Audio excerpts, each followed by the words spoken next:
Good afternoon. I'm presenting the legislature with my revised budget proposal for fiscal year 2009-2010. Since our February budget, the numbers have changed dramatically. The global economy has continued to deteriorate and slow California's recovery. California, for the first time since 1938, faces a decline in personal income. My Department of Finance now projects that California faces a $15.4 billion deficit in the next fiscal year. If the voters reject the propositions, the deficit will climb, of course, to $21.3 billion. Whether they pass or fail, we have the responsibility to plan for either scenario. So we have prepared two proposals, which I will go through with you now. The first proposal is, if measures, of course, pass, which is a $6.4 billion in spending reductions in education. Our lower revenues result in reducing funding of $3 billion to our schools and community colleges. This would mean teacher layoffs, larger class sizes, and shortening of the school year by up to 5 days. For UC and CSU, my proposal includes a $1.1 billion reduction. In Health and Human Services, we will cut up to $2 billion. This includes cuts in Medi-Cal, in in-home supportive services. We will also seek to borrow up to $6 billion through the Revenue Anticipation Warrant, also known as the RAW. Now, our second proposal is, if the propositions fail, we will be forced to find an additional $6 billion, of course.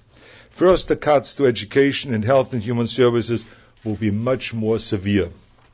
We will be forced to cut schools an additional $2.3 billion. Instead of 5 days of shortening the school year, it will be up to 7.5 days.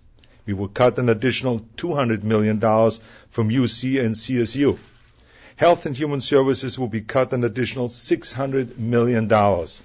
This includes cuts in HIV education and prevention programs, healthy families, and child welfare services.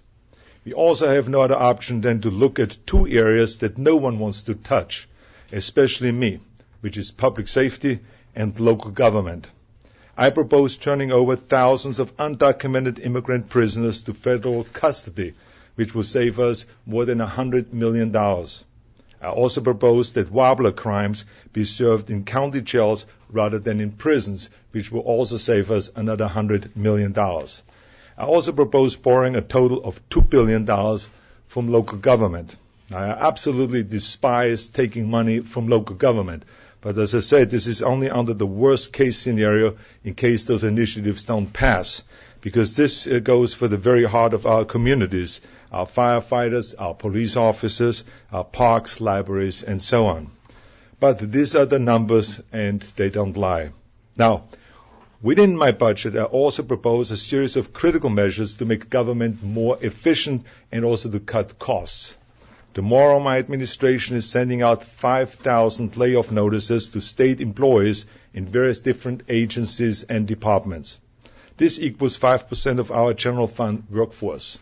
And I'm proposing once again to eliminate or consolidate more than a dozen state departments, boards, and commissions, such as the Integrated Waste Management Board and the Department of Boating and Waterways and so on.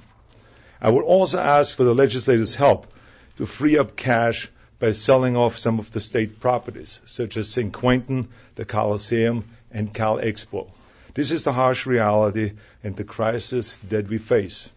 Sacramento is not Washington. We cannot print our own money or more money. We have to only spend what we have.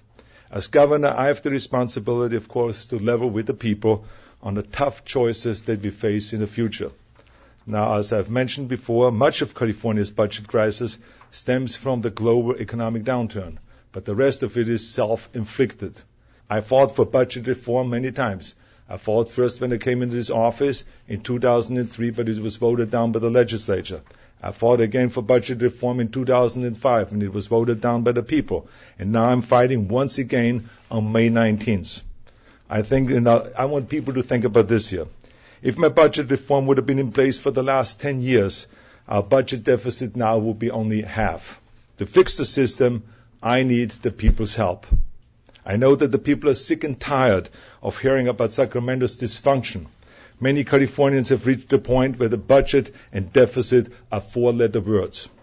I know it because I go out there in the street, sometimes walk around and go down to the beach, go shopping, or go to coffee shops. But people need to know how this election will affect you and how this will affect your child's school, your roads, the safety of your neighborhoods, and the future of your state. And I think this is what this upcoming election on May 19th is all about.